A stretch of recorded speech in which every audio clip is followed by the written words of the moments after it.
I'm the town engineer, do you have Oh, I'm sorry.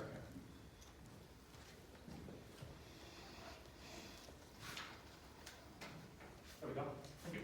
Thank you. Didn't have an English, so there's So, I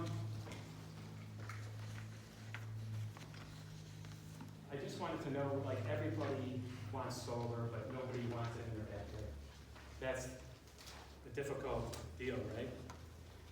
And right now, we've given our proxy to the board, and the board's giving the proxy to you to make this tough decision.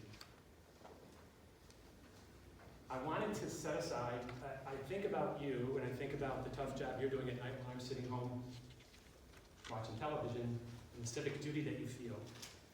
And I just wanted to applaud you for that. I think this is a tough call, it's a tough decision. My job, when I go, is I do strategic planning. We're dealing with tough decisions like this all the time. We have multiple stakeholders that all want different things. So I'm going to, I read all the materials, I went to the open forum, I asked some really tough questions. I didn't feel I got sufficient answers. Everybody wants to work in the next 15 years. And I'm in the future state, that's what strategists do. I'm already out 30 years. I'm out 31 years, and I'm looking at this project. Looking at this project for the next 7 to 15 years, it's easy. But getting out there up front is a little more difficult. So, if you turn to page 1, I just had a couple queries that I wanted to follow up on. The likelihood that the land will be restored back to its original state. I asked the question of the solar company at the public forum, and they said that they laid on the bond that the town requires. I said, well, without the bond, what is it? The trust. And I looked at the trust on page 2. Renewable Properties has a business tenure of 4 years. Their size is 13 employees in January of 2020, 23 employees in May of 2021. They have 11 projects. I have a question about the resiliency. The corporate structure, the way they explained it to me, was that they had a cabinet which has the resource, the RP on top, and then each one of these LLCs they create are little drawers. So I'm not happy with grabbing out of the cabinet, let alone a little drawer. And that little drawer is our drawer of RPNY Solar 3 LLC. When I asked, what is the purpose of that buffer? He said, that's what all the companies do.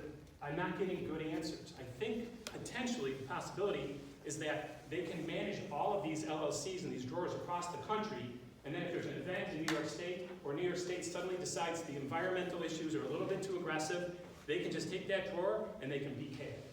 That's assumption, I don't know if that's the case. They're headquartered in the West Coast, so if you have trouble, you're gonna go to the West Coast, and we're on the East Coast, and that's a big issue when you're deciding what companies. They have no track record of successful decommissioning. On page number 3, surety bond is a long-term instrument of guarantee.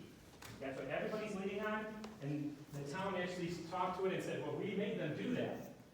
When you look at this, this is where they're at. They have approximately $227,000 putting into a surety trust.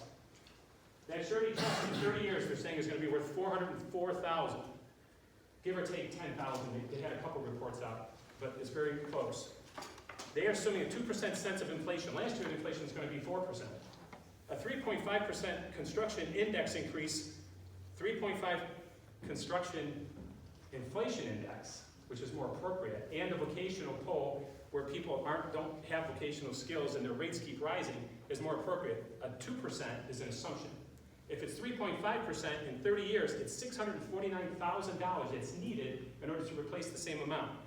That's a huge gap, and that puts us in the red. They made no provision in their cleanup decommissioning on page 4. If you look at all the decommissioning here, remove. There's nothing in there for an environmental event. There's nothing in there for raising the bar on the social decommissioning. The recycling and landfill cost of 19,000 panels, they just ignored it. In 31 years, it's going to be 250 million solar panels, and they're going to be filling landfills, and it's going to cost you $100 a pop to transport them to someplace where they can use them. That's the future state. That's the future vision. And I don't even have to prove this. I'm not up here to prove and get into a big debate and bring in all these scientists. I'm saying that those are elements of big challenge that should keep you kind of a little bit on your feet. Business logic on page 5. If estimated decommissioning costs unexpectedly rise, could any of this happen? They wouldn't answer these questions. I want to know, can the bond claim not sufficient to cover cost of decommissioning? Can the bond claim a default? Can they lapse into annual bond coverage? Can the solar principal bankruptcy lead to a surety bond termination? What is the incentive for the late stage product life cycle? So another element of this whole thing is that in the late stage, nobody wants the product. It's not producing income. It's a golden egg right now. If you and I could invest in a solar company right now, it would be huge for us because it'd be guaranteed income, guaranteed producer.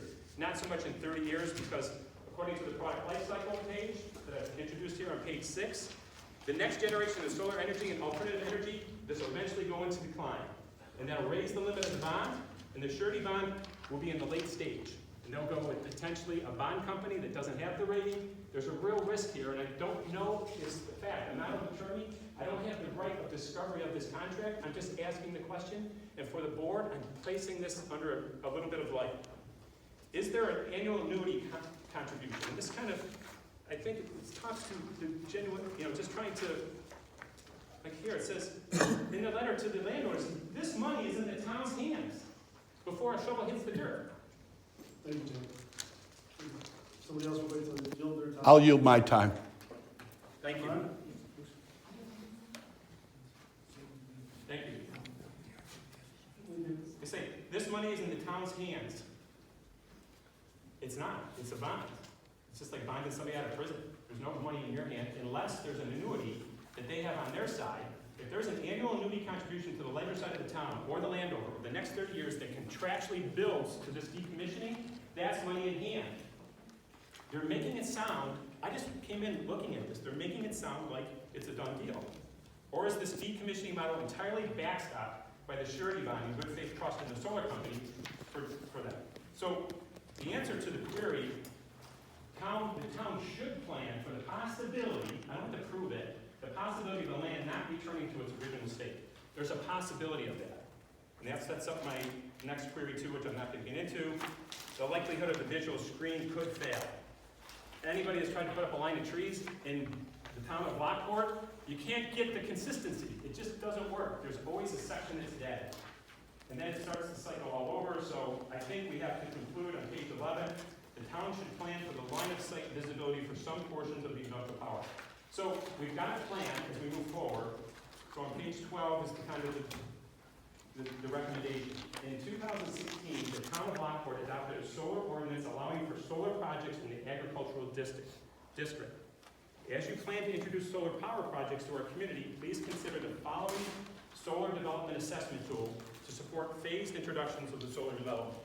So in this case, the tool is listed on the next page, but I would like to share here. It's just a simple next level of granularity. If the project has a proximity to the watershed, it's very close or very far. If it's very close, it gets a higher grade. If there's a value of the land that's very valuable, or it's not valuable, say a brownfield, it gets a lower value. If the traffic pattern is high, it gets a higher value. And this is all outlined again with the time limitation. It's very difficult, but it's all outlined on page 13. And basically, you run through this evaluation for this particular property we're on, and for phase 1, would be anybody scoring a less than 12. I do this professionally, and I'm a community member, and I figure it's my civic duty. If you would like me to build a model like this with your input and the stakeholders' input, I'd be more than happy to build it. This is your maiden voyage. This is your first opportunity, and you are introducing a phase 3 initiative into phase 1. And why that's troublesome is because you can't learn. You're taking our most valuable resets. As Mr. DeWater said, it surrounds all of these great areas. When you take a look at this particular spot that they've picked, it's within a half mile of the Town of Lockport Nature Trail, the Lytle Nature Preserve, the Erie Canal Heritage, the 18-Mile Creek Watershed. And the architect says, oh, it's not archaeologically sensitive. We had an original plan, but we found some archaeologically sensitive areas, which I've outlined in the handout. So we moved it, right? So that to me says that, this is going to score very, very high. The community. We're going to stop there unless somebody else would like to. One more. You got one more? Thank you very much. No, I finished my time. What's your name? Bathroom fixed. But Lucy did sign, she wants to sign and distinguish her time too. Pass that She time. didn't know she had to sign, I appreciate the offer, but maybe she won't be able to. so sign. you can't re-sign. Correct. But So there's a concern about momentum here. They said, renewable properties said we have an interconnected grid analysis, market strategy, the site specifications, the grid analysis. They probably made a large payment to the lease owner as well. And I said, well, we need to come out and let people know, and they were incredulous. They said, this project is allowed. This project is allowed. And what I'm suggesting is just having an open forum for AG land. I think there has to be at the planning level an evaluation, a filter, that just kind of gets a rating, takes all the emotion out of it. Right now, because there's not that evaluation, we're pitting neighbors against neighbors. The solar companies are going to come in here. This is a gold rush. This is not our first suitor. And if we're going to give away our most prized asset that scores very, very high and is considered a stage 3 implementation, and we're going to give that right out in the maiden voyage, where do we go from here? You are setting a precedent that is strategically, unsettling. So don't get picked up on the momentum. The renewable properties will say, hey, we've already invested, we've done this, this, and this, and we followed all your rules. That's the cost of doing business. I spend $150,000 on RFP responses in my business. And if I don't get it, that's the cost of doing business. Do not pick up on the momentum. Don't pick up on the momentum of Cuomo saying we're behind. Don't pick up on the momentum that these people don't know what they're talking about, and you have to save us. It's your civic duty to save us. It's not your civic duty to save us. Your civic duty is, right now, I believe, is for a little civic discernment. And we need that kind of decision making here. The future, let me just get this here. The last thing I'd like to say is just, I started off by saying solar, nobody wants it in their backyard. You are representing our backyard, 45 square miles. I mean, we're talking down to 104 to Keck, up to Tonawanda Creek, over to Campbell Boulevard, 45 miles. And what you've decided, if this is approved, what you've said to us is, look, we're going to go out our backyard, we're going to look out the back window, we're going to find the most beautiful spot, and we're going to make it sit right in front of the window. We're going to put it in our organic garden, right next to the playhouse, and can you move it over to the right so we can block the rose garden? That's what a phase 3 project is. We'll give this up when every other spot that's below it in scoring is eligible. So I think that the future state, people are not going to judge this planning board in the future by your decision to bring in solar. They're just going to look at it and they're going to go, why here? Why here? Within a half mile of that site, we have 70%, and it's in the guide, with their addresses, 70% of the people putting a sign in their yard saying, we don't want this. That's included. We threw in the people that said, don't come to my door, I'm COVID free. Don't come to my door, I'm not here. Don't come to my door, I'm not a sign person, but I'll sign a petition. I threw those in. If I pulled those out, it'd be up in the 80s. But I'm a researcher. So 70% it is, and it's in the guide as well. Because people are trying to let you know this is a poor decision. Not for solar, we're all for solar. But this phase 3 and a phase 1, bad precedent. Thank you very much, and thank you for all that you do, really.